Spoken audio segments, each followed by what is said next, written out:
thank you so much for listening to another episode of CX Chronicles podcast. I'm your host, Adrian Brady Chisana. All right, guys, thanks so much for listening to another episode of the CX Chronicles podcast. I am your host, Adrian Brady Chisana. Guys, we have an awesome guest with us today, Joe Lepordo. Say hello to the CX Nation, my friend. Hey, everyone. Adrian, thanks so much for having me, man. Really appreciate it. 100%, man. So, Joe, you and I had a fantastic conversation leading up to the show. Joe, guys, is the chief executive officer and founder at Intuition AI, based out of Detroit, Michigan, and obviously building his team all across the world. But Joe, you guys are doing some super cool stuff in not just the world of AI, man, but the world of technology and in the world of just really helping companies think about how they're going to go about building the strategy and how they're going to think about product vision. So I was pumped to have you on the show. Let me not do your introduction like so many other pods do. Take a couple minutes, like we said, like we start all these episodes, and kind of give our listeners a sense for who you are, set the stage for how you got into this type of work, and then absolutely let us all know, how did Intuition come about, and how did you hit the day where you realized that you wanted to build this thing and put it into the world?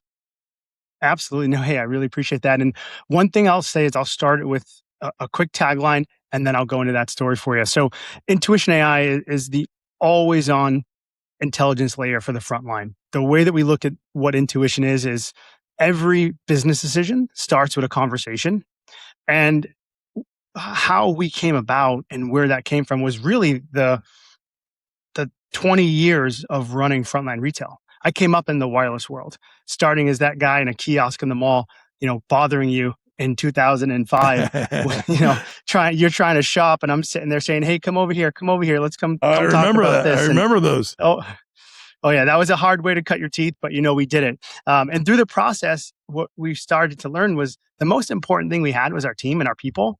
And the better we made people communicate with other people, the better leaders we could make. And the more we focused on our people, the better that the performance was, right? The guest experience was better.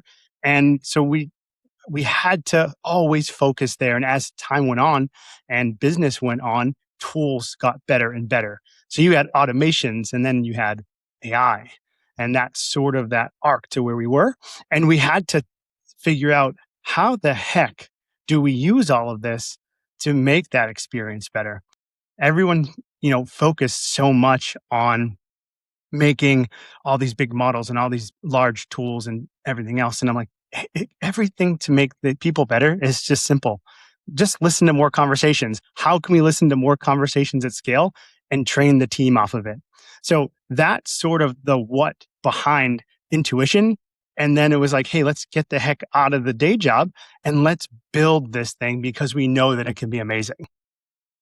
I mean, like, you were thinking about voice of customer before so many, meaning, and to back it up to you, Joe, you spent years in telecom, right? In wireless telecom, and you spent years before building this, thinking about communications at scale, frankly, right? You were literally dealing with some of the biggest telecom providers on planet Earth during one of the biggest booms ever, right? You're joking around about the mall story, but that's when all of us were slowly but surely getting phones put on our person, correct? Absolutely. 100%. So, I mean, it was you were probably, go ahead. I was just saying, that's the bottom up, right? We started there and kind of rode that wave all the way till, now. Well, so, I mean, then you were sitting in an interesting seat though, where, like, number one, you saw all the different types of people and players that were literally phoning up, for lack of a better term, right? Loading up on phones. But the other thing is, like, you probably, like, saw early, my brain jumped straight to voice of customer or VOC, but you probably saw early in more of a tangible way. Like, for example, spend a shift in the mall, guys. Back in the day, when Joe, think about it, when we were younger, brother, come on, first of all, the mall was the place to be, period. Like, everything about everything was in the mall. It was where we saw our movies. It was where we played our video games. It was where we thought we wanted to go get our fashion on. It's where we bought all of our Jordans. That's a fact, right? Right. And our video games and stuff like that. So even our early computing and video games and stuff like that. But, like, my point is, like, in an 8-hour shift at the mall, how much voice of customer did you hear? How much market yammering? You probably heard a ton, dude. So like, it's kind of an interesting place to cut your teeth, and you joked about it, but like probably started to give you a bunch of different ideas. Whereas when we eventually, moving forward into the future, you start thinking about all the, last 20 years of us building SaaS and thinking about all these, different ways that technology can help us, man. There's some companies out there that still don't understand what some of us mean when we're talking about building a really incredible voice of customer type of reporting solution that lets everybody in the business, whether it's up the ladder to the executive team or even down the ranks to frontline boots on the ground players, what the general sentiment is, or what what's the voice of customer saying? What do they love? What do they hate? So pretty cool way to kind of get started. Absolutely. And I think that's one of the biggest misses you have in companies today, right? Is that disconnect. There's so many conversations that happen in the boardroom that by the time they get to the front line, it's just that giant game of telephone, right? So it changes. And then think about getting the customer's voice all the way back to the boardroom and have no bias and no defense, and everyone's saying it's not my problem. It's very interesting. It's a parallel. It's not the exact customer experience, but I saw a post today on LinkedIn, and someone said everyone complains about an issue when there's a payroll mistake. It's not payroll's fault. Payroll's job is to identify and find anomalies and process it. It's whatever happened. Yep. It's like, yep. Okay, well, if that's part of the job, great, that's root cause. But where in the process was the breakdown? We still have to go and check that back half of the problem and figure out, okay, where's the validation step that we need to fix? So like connecting all those dots. But yes, it's so important. And the mall, I mean, I was marketed to all day long. I didn't have a paycheck that I actually got to bring home because it was spent before I got home. 18, 19 years old in college. The beer fridge was I had a job so I could go to the mall. Once I got the pay, that's the only reason I had the damn job, was to put gas in the tank to go to the mall. Exactly. That's awesome. Joe, so kind of like before we even get into the intuition, you spent all this time at telecom, you started thinking about all these ideas. What were some of like the stepping stones to even before you decided that you wanted to go build something that was going to, be what you guys are building today? But also, what were some of the things that made you realize that you could go build your own business, and then more importantly, you could go build a business like Intuition in this type of a day and an age where there's so much competition with technology, there's so much competition with information, the internet. But what were some of the things that made you realize, I got to go do this, I got to go build this thing? It's interesting, right? Because I think every founder has that moment that like, let's get past the fear, let's jump, let's do it. This is worth doing. And for me, it was coming up in the wireless industry because I came at let's say the rocket ship portion, but I wasn't the ground floor. And I saw living every iteration, from a Nextel era to your Sidekick, and then your iPhone and the touchscreen and all of that, right? I was like, that was a revolution of sorts. And as we were doing some consulting and I was doing other leadership stuff, and I was exposed to some amazing training by a prior mentor to put me into these groups with other, C executives, I saw what everyone was asking for.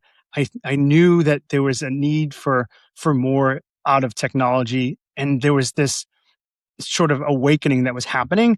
And I said, this is going to be the next industrial revolution. And quite frankly, it's probably going to be bigger than the industrial revolution when you think about how long it took that to play out versus how fast this is playing out today, like AI and where it's going. Yep. I just didn't want to miss that wave. I said, hey, I got too late into wireless, had a great career, did amazing with it. But what happens if I'm at the ground level and already had the experience from the business to know exactly the areas I wanted to attack? I mean, then you were definitely smarter than me because, like, for me, it was a product of number one. I'm not gonna lie to you, this show. Like, meaning, like we've been talking now about people that are much brighter and have much higher net worths than me have been talking about this for a while. Like especially as of late, as we've been going back into some of our early episodes, when frankly, like as I make this comment right here, there were certain things I didn't understand yet. So there's certain things that we would be talking about or we'd be having conversations about. I remember, I'll give you an example. Years ago, we had Bill Wade, who was at the time, the CFO of FICO on the show. And somehow the whole topic of AI comes up. And Bill starts laughing because we were at the point a few years ago when minimally people that understood what was like where the puck was going started to talk about AI, not in this manic way that now the masses are talking about, but more about or in this way of my opinion is this or my opinion is that. Because guys, remember, AI doesn't give a shit about your opinions. Like, I'm sorry. You can build it into your logic. You can build it into your prompts, but like that's one of the big things right there. Like to Joe's point, it's like part of why it's been able to have the velocity or the pace of gain that it's had is like there's just things that humans slow us down. Frankly, that AI will never have that problem with. But remember, Bill Wade basically saying he's like, Adrian, it's funny. Many of these smaller companies that you're having on the show, they're all talking about or they're boasting their AI capabilities. He's like, but Adrian, he's like, do you know how long FICO's been using artificial intelligence? And I was like, no, I have no idea. He's like, brother, we've been using part of why FICO was able to become FICO is like 40, 50 years ago on our campuses, we would literally have, he was joking about, or like, an age joke, but he's like, I'm not trying to make myself sound like a dinosaur, but they had computers that were the size of rooms that were doing advanced computation in the vein of essentially modeling things out at a rapid pace to be able to say, understand what maybe a profile of Joe looks like versus a profile of Adrian versus a profile of whomever. So like, it's funny. Like a lot of people don't necessarily think about that, but like it's been around. Now we're just in this place of where like it's absolute go time. And then the other thing is I echo what you just said, Joe, like for our listeners, guys, if you're sitting around and feeling bad about this, maybe you're like some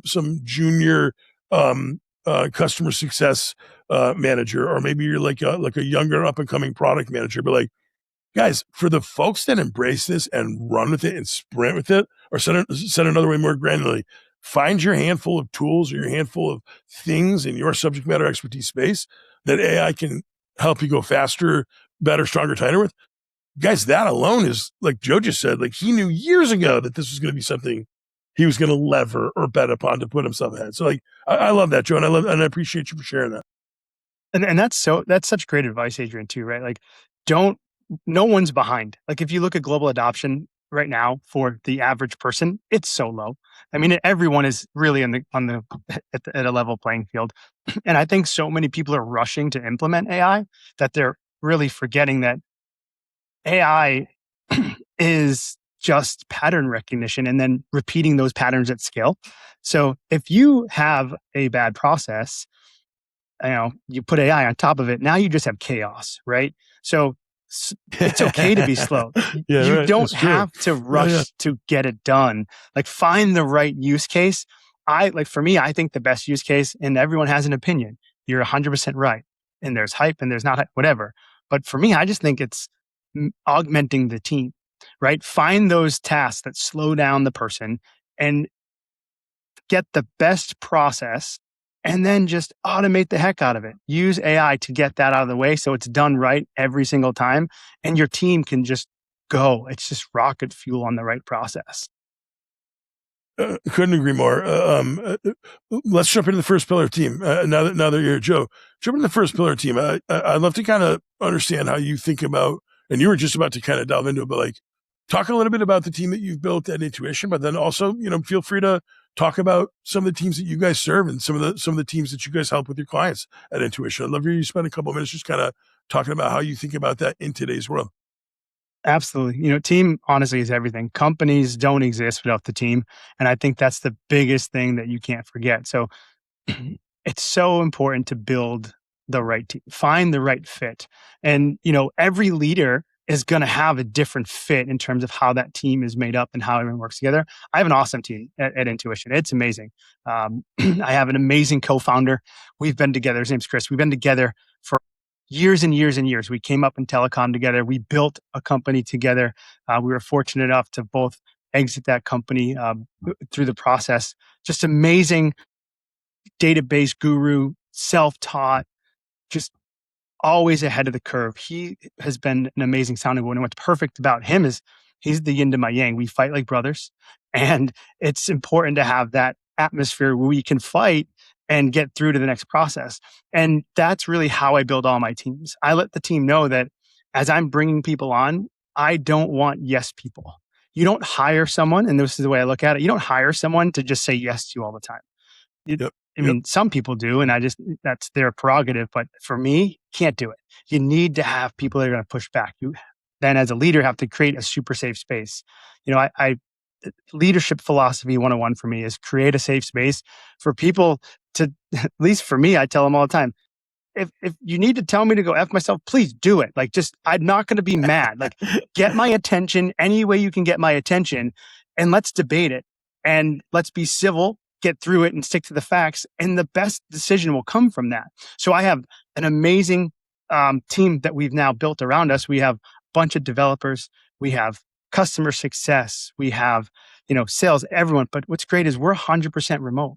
I just don't believe in that office environment anymore. I love the freedom that my team has to be where they are. I like to say it all the time, like, be where your feet are, like just be right there. Yep. They're super productive by doing it that way. We're pretty loose with our schedules. We have our overlap requirements where we're all going to be in our team meetings and our go-to-markets and our dev and our sprint, runs, but you have to do that. We have a relatively small team today, but mighty when you think about the amount of AI that we do use. I mean, we are an AI native company, AI first. So, I mean, I would say every one employee we have is probably equivalent to having a team of 20 behind that one person, with how many tools that we've implemented and built, because we build a lot of our own kind of tech stack internally. So that way we have it functioning the way that we want. And it's amazing. And we try to do some of the similar things with the companies that we work with, and we help them think about how they can use intuition to augment their team, not so much replace their team. And sometimes that's where the conversation starts, is like, hey, I want to get rid of all these people and do all these things with your product. And I'm like, it's really, you're not going to get the best out of it if you do that, because we're here to make the human better. Now, are some jobs going to move or shift, and then that human capital gets added somewhere else, or you help someone sort of evolve into a new role? Absolutely. And we hope that happens. Absolutely. Because typically you're evolving someone from daily kind of rote tasks that don't give someone the value that they probably are hungering for, right? And they can get better and use the platform to be better and do other things. So we go through a very structured onboarding process. And you've met Ingrid. She's our head of customer success. Yeah, she's awesome.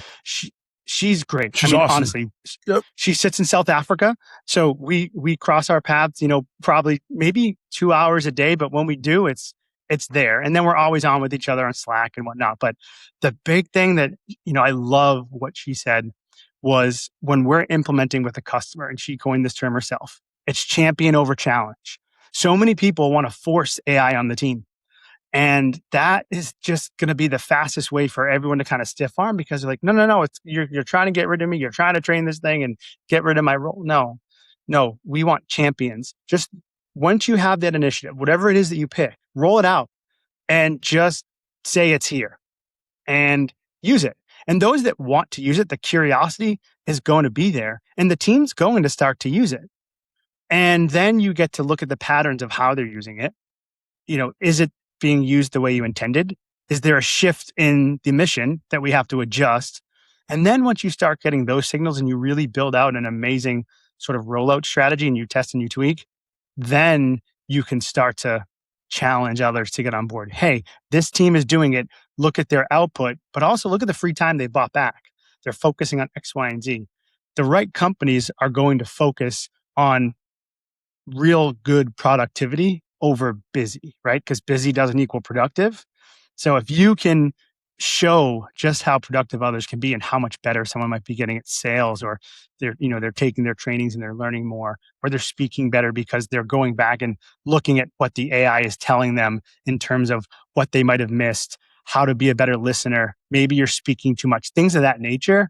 Others are going to start to want to get onto it. So we do that as much as we can. And we always ask for two things out of every deployment when we're working with the team. have a subject matter expert, that champion that truly is going to lead the project, and be kind of the voice, right? The one that's going to push back on us and say, hey, we don't think that's going to work for us. Can we do it a different way? But also the one that's going to shout from the rooftops how great this is and how it's going to benefit everyone. Joe, and then do you mean technical? Do you mean a technical leader, or do you mean someone who's just a general business leader that carries that same clout? Exactly right. Business leader. Okay. Everyone has the tech. Okay. We lean in with the tech when we need it, but typically we are working with the tech team, but the tech team's not going to be the team that gets everyone to use it. I'm sure the tech team and, some project manager said, hey, we want AI to do X, Y, and Z, so go find the solution. But change management is hard. We all know that. Yes, that's a whole industry, right? Yes, it is. So, absolutely. 100%. And you lean in and do a ton of that work when you're doing your technical consulting and everything else. So you've lived this challenge, right? It does not matter if all the answers are literally put on the freaking wall of an office or of a 500-person sales floor. Humans still need to be taught, and they still need to ingest and understand information in different ways. Going all the way back to school, man. Some people can read the books. Some people have to listen. Some people have to watch Joe. Some people have to do the damn thing 10 times. And then on the 11th time, gotcha, Joe, figured it out. Okay, thank you. So change management does apply to a lot of that and will AI make some of it easier? Sure. But you're still going to have to apply it to all those different mediums in which even the smartest of humans ingest and understand information. 100%. And you know what's actually interesting and what we find is a lot of the smartest people in the room are actually the most fearful of it, because I think a lot of people know where it can go if not implemented correctly. So it's really important to break down that fear, which is why you need that evangelist. You need that person that's going to say, no, here's how we want to do it. Here's the guardrails you put in the project. Here's the roadmap that we see with this, and where we're going to take this exact rollout. I think that's so important because there is so much fear in change. And I think in the AI space, some of it's warranted. I'm in the space, not shy. I don't hide or pretend that it's not scary at times. It is. You're spot on, and thank you for that, because there does need to be more people reminding the world of that. Joe, side note, I definitely just rewatched Terminator 2 the other night. You have to, right? I was going to say, watch them all. Literally, guys. So I'm joking with Joe. I'm actually not. I absolutely have gone back and I'm rewatching all of them right now. But I'm doing it because, guys, number one, it's Hollywood and it's Arnold and it's James Cameron, so you're going to be entertained. Number two, Terminator 2 still really holds up, which is pretty amazing. Meaning as a movie, it holds up, so you'll be entertained. But it's kind of funny, some of the little things you see where, to Joe's point, you're like, wait a minute, whether it's good or bad, but also, guys, it's this there's this other piece to it, which is it's already here, it's already happened. You've already seen what every one of some of the best and the smartest and the brightest have said. We're already, what are we, less than 1,000 days from super intelligence, if that, not even 500 to 600 days. Now that's cool and that's fine and that's well, and people can have their thoughts and their beliefs on whatever they want. But I've personally been kind of dorking out and nerding out and studying all of the major AI founders, and I'm listening to all their interviews, and I'm listening for I'm listening. What are they saying that's the same, just in their own words, in their own tongue? But then I'm also listening for some of the things that they're saying different.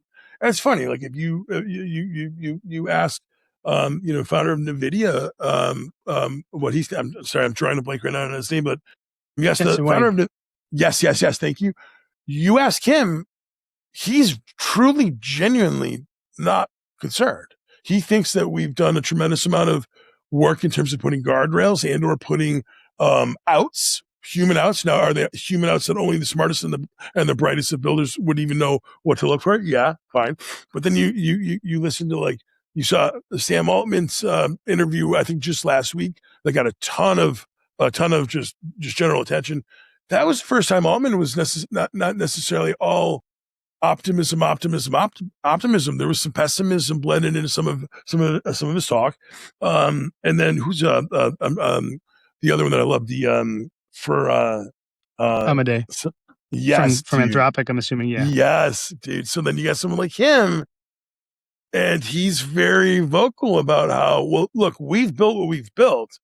Now you humans and the governments and the other humans that you guys elect to lead humans, now it's up to you guys to start thinking about regulation. Like, so anyway, I'm just saying, it's like, we are in this wildly fascinating time. Here's what I agree with Joe on entirely, guys.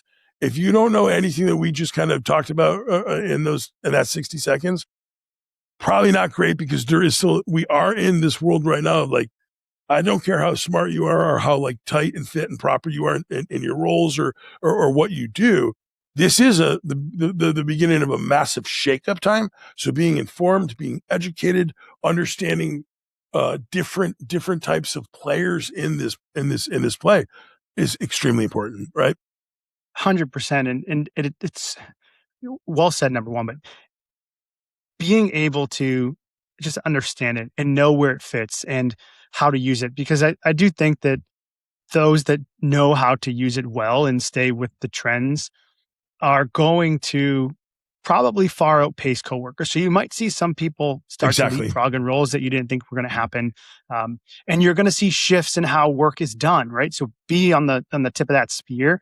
And understanding how to do that and getting comfortable with it is so important, which is why, the second part of what we do with teams is we ask them to name their AI employees. So the way we talk about our modules at the Intuition AI and how you roll this out is, we have calling and we have training and recruiting and engagement and retention. And those are all different pieces of one connected intelligence layer that kind of drops into the system from a voice agent that we call it, a digital employee, your AI employee. Name that employee. That's a team member now.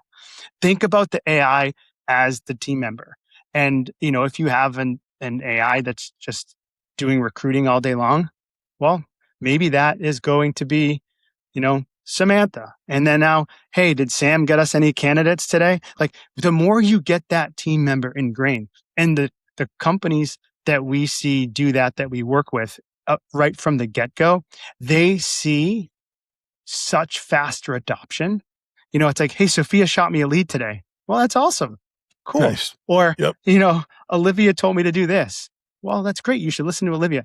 That builds something. It gets people comfortable because it's a little weird that you humanize in a sense, but it makes it a little bit more comfortable to interact with something that you feel so new to. I agree with that. It's humanizing it. It's also familiarizing. John, what you're saying right there, it makes me think about sales best practice 101. Get somebody's name, right? Have you ever noticed the difference of like when you're, guys, and this is, by the way, the hell of sales. Go out to dinner with your spouse. Take the extra 30 seconds when the waiter or the waitress comes. I'm sorry, what did you say your name was? Robert. Oh, thanks so much, Robert. I have just, by that one, unearthing that one thing, that command point of the name, made our dinner experience much better, just because now I know how to get things a little bit easier, right? Yeah. Right. It's like, hey, you at the bar. No. Hey, hey, Mark, can I get that pappy in the corner, please? Like, yeah. Can I? Yeah. Thank you. Wait, I want that pappy in the corner. Exactly right. Had a job. But so, like, okay, a few things. I love that idea. I think here's the other thought. The statistics are still pretty not so great. We clearly have a wildly uneducated workforce. I'm not even going to bring up. So, like, over the last couple of episodes, Joe, I was bringing up a few of these different, market study reports from some of our friends and some of our partners that do all this great stuff. They condense all this information for us. What I remember was, like, in the corporate land. So for some of our friends that are in the mid market and the enterprise land, adoption or just general understanding and comprehension of what that means to them in their world is still terrible. Meaning there's still a huge percentage of people that don't really have firm opinions, or they might not even really generally be concerned yet, which is one way to play the game, I guess. That's one way to do it. You can just ignore everything. But I'm kidding. People do. I know that. But then I got to be honest with you.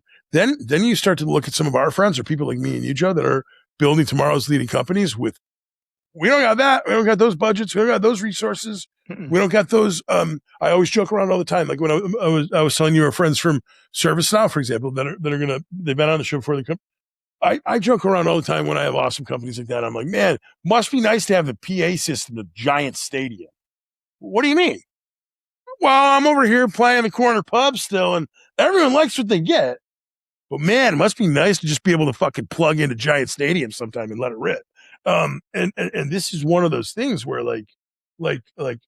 small businesses though now are realizing, wait, I think I have a way that I can kind of cheat and get into Giant Stadium, I'm being loose with that, but like the smaller businesses, people that do not have any other option but to be creative and to be flexible and to be adaptive. And then you said that you think that each one of your brilliant people might be 1 to 20, Adrian. You're like, if I have an awesome person like Ingrid, we're in a position right now where we're intentionally finding incredible people on the team side, and then tools. We've already been kind of talking through tools in the site, but then you're literally finding humans who are so comfortable already with tools, and not even just the antiquated SaaS tools, but like they're building with modern AI focused building tools.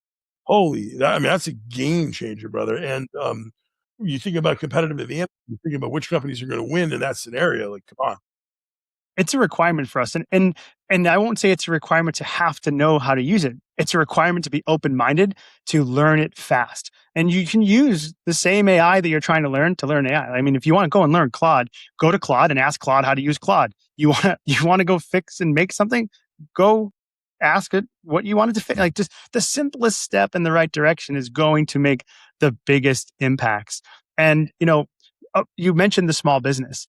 That's the whole reason why we focused on the layer that we did, that front line, because so many small businesses, when you think about the industry I came up in telecom, you know, that's a majority of small business owners. Most of those stores that you walk into are owned by a small business owner. Some of them are larger than others, but for the most part, still a small business owner. That might be a family of owner operators that have 3 stores, and they don't typically get the same access to these types of tools or have the budgets to implement these types of tools to, you know, than some of the larger carrier stores or whatnot. So we wanted to focus on that layer specifically. Not that we don't do enterprise, because everything we do is enterprise and it's built there, and we're in large enterprises today. But the idea was, let's get the same tools and the same access to such forgotten areas of kind of the workspace. And I think some of that's obviously from a competitive standpoint too, but there was a real desire for it because I came up in that space. Yep. Dude, I love it. And frankly, me too. I basically, and real quick, guys, just brass tacks, 36.2 million small businesses in the United States. Okay. Definition is typically fewer than 500 employees. And then the other big thing to think about is that small businesses employ 62.3 million people, which is still 45.9% of the private sector workplace. So and then I'd take it a step further, Joe, just because I could tell from our last couple of conversations, you and I are very similar in this whole, where's this going to go? And what do we need? Guys, many of you might be forced to have to start a small business in the next 1,000 days. And I won't get too deep. I'm not Nostradamus by any means at all, but there's a lot of our friends, Joe, who are subject matter absolute corporate SMEs, and whatever. It could be corporate SMEs in that specific type of invoicing and accounting, because they're used to sending millions of invoices a month. Like, who the hell does that? No small business is sending millions of invoices a month, or else it wouldn't be a small business. There might be some of our friends who are they're experts. They're absolute experts at project management and change management. Sorry, we just brought some change, where they're literally experts at being able to take little swaths of their multiple thousands of person employee teams, and they can take 500 people at a time, and they can groom them for whatever the hell. Maybe it's the new policy, or it's the new tool, or it's the new, or even this, brother. Maybe it's this. It might even be, all right, here's how we're going to talk about this as a company. And I guess the one thing that I just want to remind people, it's funny. I've been having fun with some of my friends lately that I don't know, just some of my friends that are in businesses that they never thought could ever possibly be touched. Real estate, personal finance. Dude, some of our friends that are builders, some of our friends that are senior engineers who have had excellent careers. And I like to joke right now, which is like, I mean, this is the first time in, you said industrial revolution. I completely agree with that. This is like the first time that if you ain't like almost staying in shape for what type of work you want to do or that you do. And then again, staying in shape up here, by the way, guys, up here. Yep.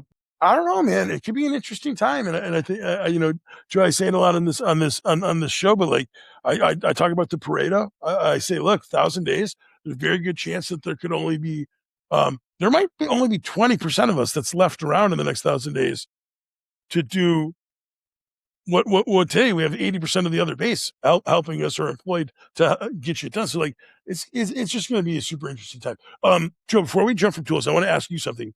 When you were building Intuition, and then as you guys have now worked with more and more and more companies, what would be like maybe the one last as we move into process, what would be like the one thing that you've learned about tools in this journey? And it doesn't have to be about AI, but like if you could like go back and do this all over again, or if you could tell tomorrow's founder, you know, newbie founder, what would be like the 60-second piece of golden nugget advice you'd give them about tools or about tech or about how to think about their general tech utilization? I'm gonna split into two things because one is not a tech utilization, but the first most important tool you have is your ears. Like I can't stress that enough. Listen to your customer, right? The experience that they're telling you and how it's happening for them, that's reality. The features they're asking for, that's your product. So follow what your customer is saying. Have the right attention to listen to what the customer is asking for, because it's going to tell you what is broken and it is going to tell you where you should go. Huge. And then when it comes to tech, try everything. I think there's and I talk about this with my co-founder all the time. The reason why we were able to grow the way we grew and move as fast as we have is we weren't afraid to invest early in every damn tool we could find until we got comfortable for the tool that worked for us. What works for Intuition may not work for, you know, the other company down the road doing the exact same thing. It has to be what the people leading are comfortable with, and then changing your mindset and being open to bring on more and more tools. It also gives you a competitive advantage because you can use your competitors' tools too and figure out where your blind spot is. Well, and then so first of all, I love that. And then, man, talk about becoming just expert at market needs, wants, needs, wants, desires. But like, if you think about it from just a general, what's going to fly or what's table stakes or what's nice to have versus need to have. It's another brilliant way of kind of getting a quick check too. As long as someone on your team has kind of done and vetted the primary things, man, then you got a more holistic view around what tool is going to serve you the best. But oftentimes you start to get ideas right there too about what stuff you could build it out. Or I'm getting ahead of myself, but that's another way of thinking about what tools. Like, wait a minute, this, and that. They're going to try to charge me for that. But I can already do this, or I already have that tool. Or it's another way of thinking about how to make sure that you are getting good at tech utilization, because you're going to start to see there's some action in Boston today, huh? Yeah, so I was trying to. There's always action in Boston. Real quick. No, keep it. Make it louder. Make it louder. I love that. I love it. I love it. I love it when guests are trying to, and they're in cool cities like New York City and San Francisco. I'm like, go ahead and stick that microphone right out the window for us. No, but so very cool. Okay, let's jump to the third pillar process. Joe, I spend a lot of time talking about, after all these years of people saying process is the least sexy of the four pillars, and I've had so many guests that have pushed back and said, Adrian, look, take your process, flush it down the toilet. I want people to be creative, independent, thoughtful. I don't want them to be stifled. Da da da da. Now, fast forward, we're back in this place in time with Terminator 2 and Skynet, where all of a sudden process equals a lot of. I've almost been going out on a limb with smart people and saying it's literally culture for any type of AI that you're going to build. Because think about it, it's not just language. Because dude, come on, if Joe or me or any of you listeners dump something into your AI right now with a singular language, Joe, I'm sorry, how fast can that spit out every other language that we like? Meaning, like, so like language ain't it? It ain't everything. No, It's instant, almost by the way. culture. It can shift on a dime, like every Instant. language you could think of. So like, okay, so it ain't just language, guys. It's culture. It's the way that people spoke. It's the way that people ate. It's the way that people gathered. The way that people celebrated. Oh, this thing's right behind your office building, isn't it? Yeah, it's going. It's okay though. It's okay. It's all right.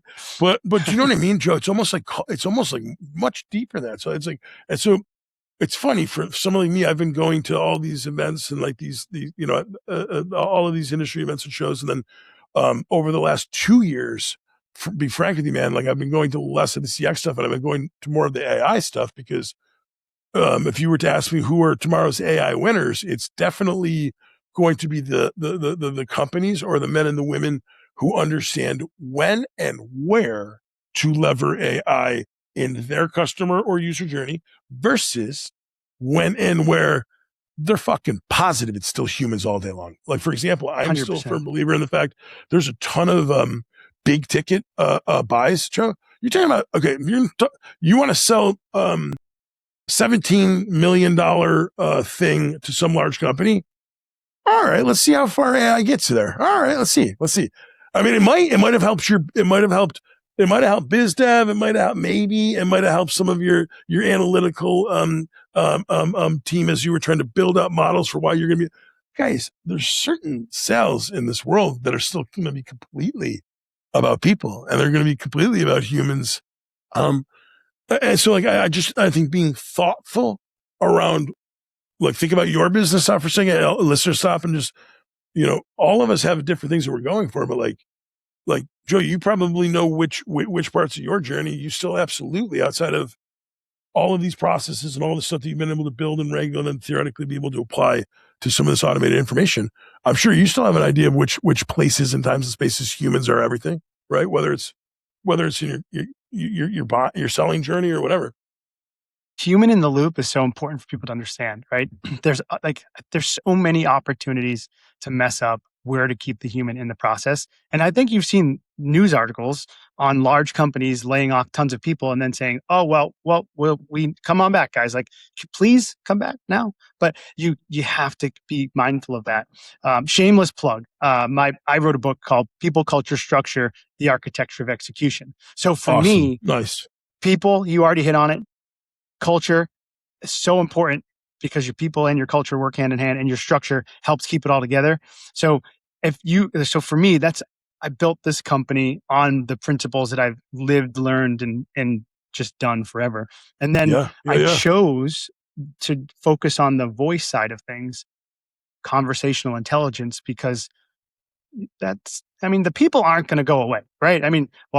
We've seen Terminator, we talked about it, but the idea is to not have people go away. It's to make everyone better. So let's focus there. We said everything that we saw was around coaching, better, finding better talent faster, especially in the frontline. Retail turnover is 150%. So you're going through that process over and over again. Figure out why people and your team are unhappy and may potentially leave, or how to keep them there. That's all in conversation. And guess what? You can't fake. You can't fake conversation, especially when you're looking at empathy and you're looking for anger and sarcasm and, fear just through the voice. You can hear it. You can fake checking the box inside of a training, but you can't fake answering and hearing the stuttering and the stammering and you can't keep checking the box. You're going to find out as a leader when you go back and go through the report, and as an employee going back and looking at how you did, it's going to be the real record. Super important. And then keeping people to still be able to go back and see that is going to be huge. Now, you might only have one leader instead of 5 because budget cuts have happened. That's real. But now you can still give the person that needs that leadership and that training, for instance, they're still going to get what they need and they're still going to be able to grow. So keep the humans in the loop. And guess what? That $17 million sale, you may not be able to AI it, but you can have something listening, maybe an intuition AI product called Iris, listening to what that salesperson is saying and doing, and learn how to be a better salesperson, or to not miss a buying cue, or to say something better, or to shut up and listen more. Yep. Yep. That's me, by the way. I'm told all the time by mine to shut up and listen. Me too. And by the way, when you were talking about your team earlier, I think one of the biggest benefits that I have, blessings and fortunes that I've gotten as I've been able to be able to grow the team here at CXC. Yeah, it's definitely having people that once they get to know me, they know I'm thinking, hey man, maybe just stop for a minute. Because really, other than that, my wife's the only other person. My wife and my parents are the only other person that's ever said that. So, not nonchalant or confident over my life. But like, you're right, man. Like having people be like, hey man, just like maybe slow down for a second, or hold on, can you stop and just listen to that? I'm part of this.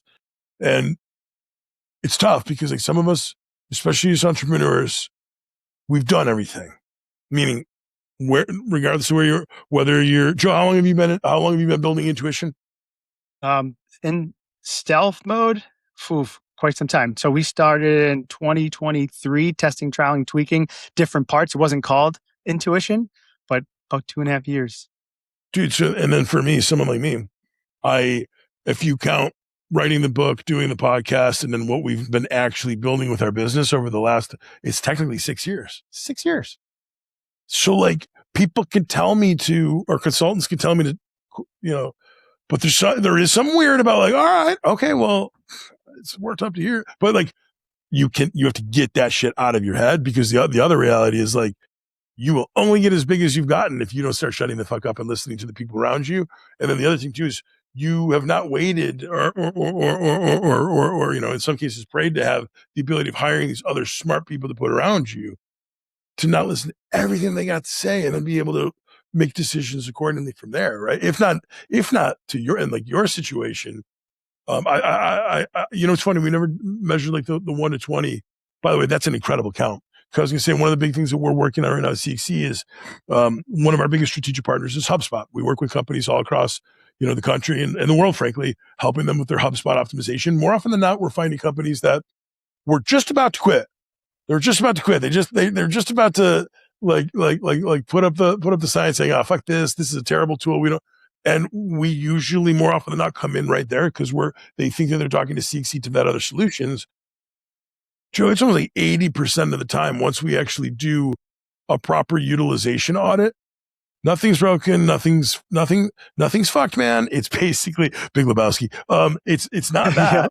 It's basically understanding, number one, goals, needs, but then once you start to get into actual historical utilization, people are talking about, we need to build that, and then there's this solution over here that I just saw and then you back it up a bit and you're like, whoa, hold on. We can actually do like almost all of this, not all of it, but like, so like, and what I'm getting at is even that is like having the right people around the table, really kind of looking at everything, understanding the bigger picture before immediately jumping to the next or building. Because here's another thing: some a lot of people have been asking me, what Adrian, what do you think about? You spent 6 years building this business. Are you worried about AI? Absolutely, I'm worried about AI. I wouldn't be rewatching Terminator 2 if I wasn't worried about AI. Just kidding, not really. My daughter's going to watch it this weekend, guys. She's 5. No, I'm kidding. But basically, it's more about like worried is the wrong answer. It's more anxious because I don't know. This is the first time in like I think my life and my professional career where I don't really feel really good about where the puck's going to go. Because like, so you could prepare for all this stuff, and for our non-sports fans, the age old of like best hockey players are the ones not that, score the most. It's the ones that know where the puck is going to go, right? And then they position themselves. And this is a weird one, brother, because there's so much of that that's out of our entrepreneurial control. I think people should maybe back off like the Elons and the Jeff Bezoses and the Altmans of the world, because if you hear those people talking about, hey, whoa, there's some parts where we should be really careful here. There's that is interesting. That's but at the same time, we've got for the next, 5 to 10 years, hopefully, people like us or people that are building things like we are are going to be extremely needed and extremely successful. And like, even this notion of just like helping companies like this, a company like HubSpot has already blown through the world selling billions and billions and billions on compound annual growth. And I'm just using an example, guys, but now they find themselves in a world where it's like almost 4 or 5 billion annual. They did all this, and everyone thinks, oh, maybe they're toast. Maybe they're toast. I'd look at it a different way. There's 300,000 companies on planet Earth that before they do anything from this point forward might need a little gut check, or they might need an oil change or an auto check or an engine check, where before they start to make any drastic moves or cut people on the team or start to contemplate if other tools are the right ones. I don't know. Maybe just let's see exactly what we've done here, what we got, and then let's figure out what we can keep and then what we move forward with, right? And I think that's why it's such a fun, cool time to be a part of it, especially with like businesses like Intuition AI and helping to be able to piggyback upon some of these things and really be able to help bridle what those decisions look like. Pretty freaking cool, man. Yeah, and it's so important. You hit on it, but to really extrapolate what they think the process is, right? Those that have engaged you, and how the team is using tools. And then when you actually boil it down, like it may be, they may think that everyone's going right, yet everyone's going left, but no one's afraid to speak up and say it because they don't want to get in trouble. No one questions the results. You've seen that a lot, especially in sales, right? Sometimes the best sales guy is not the best sales guy. He found the shortest path to getting the most sales. 100%. There's a 100%. big difference there, right? No one's going to question when things are going well. They question when things aren't going well. And that's, I think, what you said. You're coming that last mile. People are on life support on the team. The tool is that whatever it might be. So I think it's just so important to really understand what's the true process and what's really actually occurring. Yep, spot on. Joe, this has been absolutely fantastic. Before we start to wind down, what are maybe some of the coolest things that you've seen Intuition be able to help folks with when it comes to feedback? And then I'll let you answer. I mean, whether it's customer feedback, whether it's product feedback, whether it's employee feedback, what are some of the coolest things that you've seen your tool do as far as helping people kind of get better at understanding sort of all the different, you keep saying listen, and you keep saying, Adrian, use your ears. What is like maybe some of the coolest things that you've seen while building the business around the feedback pillar? I've seen so many cool things. It's hard to hone in on one, but first off, when you think about so that it can land, I want to just kind of expand on what intuition really is, right? So Intuition AI has two sides. That's the way I like to look at it. We have the digital employee side where we drop an employee into the team to help augment, to listen to, and do, right? So that AI employee will do a screening for a new hire to keep it going, so that you're not hiring a resume, you're hiring a person. It will do the training, and it will take what's dynamic about their process, where their misses are, and actually train them on that conversationally. Same thing with engagement, to figure out where happiness is, and retention, right? You have an exit interview process where there's so much bias potentially in there because you're not picking up on sarcasm, or you're not getting to every single employee as they leave because there's just not enough time. Good point. So all like that information is actually happening, and you're getting all that data and that intelligence, and it's going into one database to have it continue to learn from each part of the process. But then there's the human side where we're listening to a CRM recorded call or a one-to-one live, you use the device and you play it, or a Zoom meet or whatever medium it might be, and you're getting that into that same layer, but also getting feedback out in the same way that you would overlay the AI employee. So when I say feedback, what I'm seeing so much from some customers and some of the best stories is, we drop an AI customer into their training platform so that your call center rep can get rep in to have that conversation over and over again and get instantaneous feedback without the barrier. Adrian, you've mentioned sales a lot. Role playing sucks. No one likes to sit there in front of their friend, right? Because you're in work more than you are, than you are at home. So those people become friends and family. It's really hard to get in character, right? But when you have that barrier gone and you're on your own time sitting by yourself in the corner and you're like, let me do a role play. Well, now you actually get to the role play, and it's more dynamic because that AI's goal is to make sure you don't give up the appointment until, in this instance, don't give up that appointment till they overcome 3 objections and make you feel good. And it's like, okay, cool. It's going to keep on going. The person and the human, you're probably going to give up. You're going to, oh, you did fine, buddy. Let's keep going. We'll go to the next one. So seeing the attrition drop for some of our largest customers because the team is more confident and they're making more sales and they're happier. Like, I love that. Like, I hate turnover. It's natural. I like great turnover, meaning someone's leaving for a better opportunity. I love that. Celebrate it all day long. Don't get mad at people for leaving for a better opportunity. It's all good. You'll probably win them back someday too if you're doing the right stuff. But like, that is so key. Other feedback, I love hearing from my own team, when we launch something, we've gotten some amazing feedback on some of the stuff that we've just launched recently, like hearing them say like, this is so cool, or have someone say like, I love being on this mission with you. That like to me is gold. I mean, I tell everyone back in the day when I started in cell phones, I started for sales and to make money, but I fell in love with the people and really loved the leadership aspect of it, growing teams, giving feedback, helping others. I see this platform and what we're doing as a way to really just continue to help people in a time where a tool like this is used often to get rid of them. So it's been really it's really cool when the employees get so excited about the mission.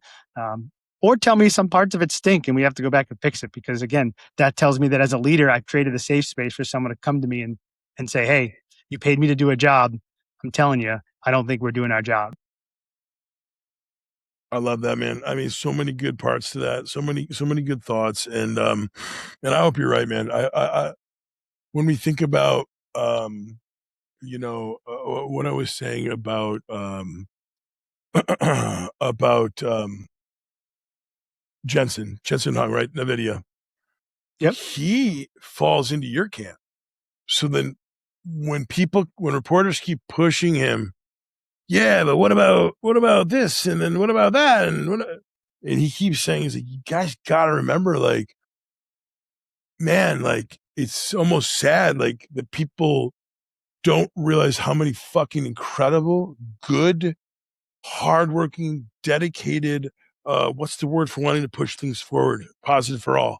I don't know what it is, but like, I'm drawing a blank, like, optimists, revolutionaries. I mean, there's so many different words you can use. Visionaries.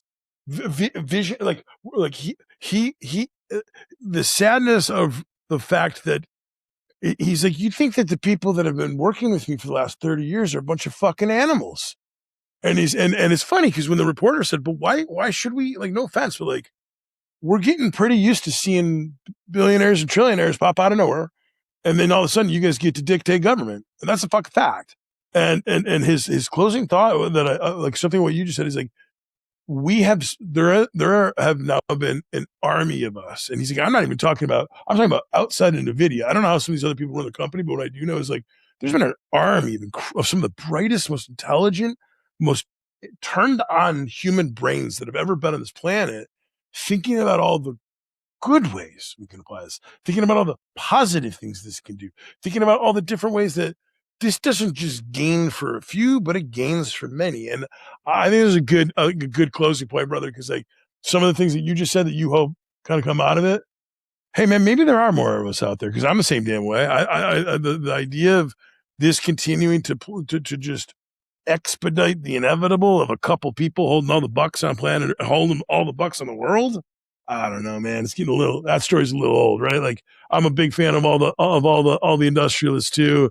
I am a fan of any successful man or woman that goes out there and does something, because like anybody that's built a business or done anything of a certain, they've been a champion of a sport, been a champion of an art, built a business. Being awesome is freaking hard. And then a lot of times you got to look like a total schmuck for a long time to do it, because everyone else on the outside is looking at you like, how's that guy doing? Man, he had so much potential. But you're in these worlds of building where you got to keep a lot of it yourself, because number one, 99% of people don't understand it. And then the other part of it is like, if you're lucky enough to have found your craft and found the thing that you love, and then you figure out how to make money doing it, even if it's not the money you want to make right now, but you can keep iterating on it and building on it and then figuring stuff out. Man, that's the game changer. So, Joe, this has been an absolute pleasure. Before I let you go, my friend, and I have a feeling we're going to be seeing more of each other soon. Where can people find you? If somebody wants to learn more about Intuition AI, where can they find you guys, and where can they see some of the awesome stuff you guys are doing? Appreciate that. Super easy, actually. It's intuition.ai. So very simple, intuition.ai, and it's spelled IN2ITION.ai. Obviously, we're on LinkedIn, we're on YouTube, Instagram. You can find us in all those mediums. We love to just chat too. I don't say no to opportunities to just have awesome discussion. I feel like, words kind of go far. And the more you can spread your thoughts and listen to other people's thoughts, the better off we're all going to be. So always down for it.